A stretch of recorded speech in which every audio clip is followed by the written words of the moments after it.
Today we've got an inquiry from a customer. It's a new problem we hadn't heard of before.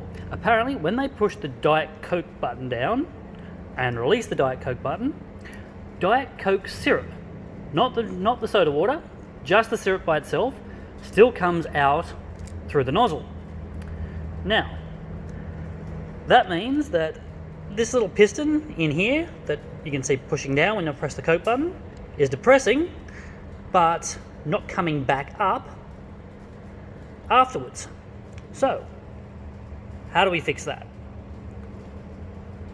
First thing we do is we have a look at the piston.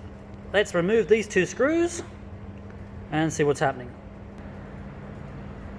Underneath the faceplate, you'll see a configuration like this. Now, the Diet could be in any spot. It doesn't have to be in a particular spot. Same thing happens. Now, the top plates do soda water and the bottom plates do plain water. So when you press Diet, which is this button here, what happens is the button goes through this hole and pushes down that pin. It also pushes down this plate. So you're getting the Diet from the pin and soda water from the plate, which makes your Diet Coke. So what's happening is that little pin is staying depressed.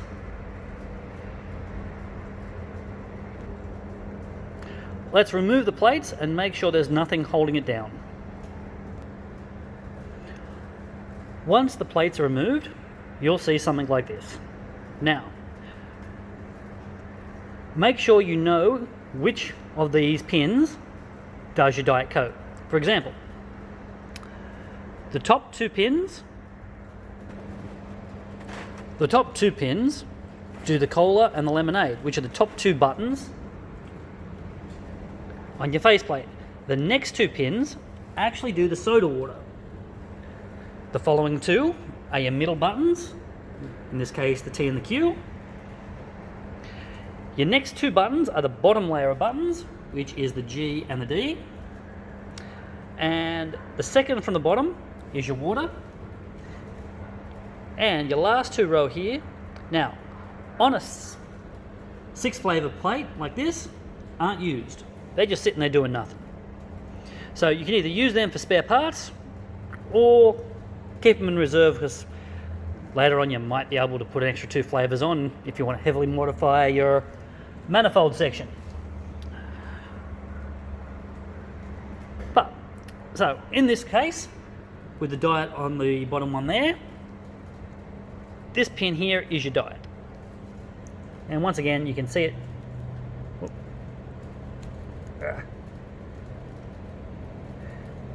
depressing the plunger when I push the pin in.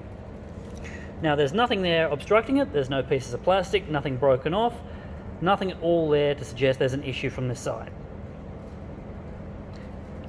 Now with this pin, it's in working condition. As you can see, you push it down and it comes back up nicely. So that's in good condition. Now, if there's still an issue after that's been done, next thing we've got to do is open this side of the gun. Once you have the back plate off, you'll see this. Now, once again, making sure you have the right pin, which is this one here, which translates into this one here. Now, if you've got a Mark IV gun, such as this, one of the new ones, this is really easy. If you have one of the older guns, I wouldn't recommend taking this plate off. These ones have a nice little clip where they're securely put in. The older guns, not so much. You take that back plate off and these springs are going to pop out everywhere. So just grab a flathead screwdriver and turn this 90 degrees and that will come out. Like so. Then we remove that from the hole. Once it's removed, it'll look like that. That is the spring that pushes the piston back up after it's been pressed down. Now, so your hole will look something like this. As you can see, there's a bit of Diet in there. What you can get is a toothpick or something and push this all the way through and remove this piston, give it a nice wash out and put it back into place. Then wash this spring and put it back in place. Otherwise, what we can also do is these two bottom ones, as I said before, in a 6-button gun like this, aren't used. We can remove one of these and move it up to this hole and put your old one back in the other spot. That way we're essentially changing the springs over and refreshing it, putting a non-damaged spring in.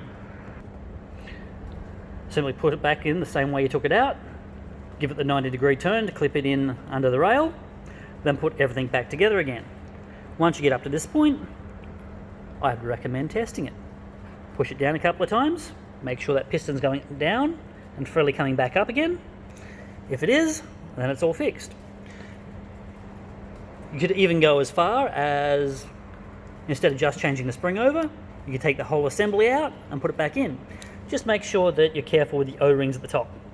The Mark IVs have a black guide like that, which sits on top of the O-rings underneath the steel plates, which keep these O-rings in place.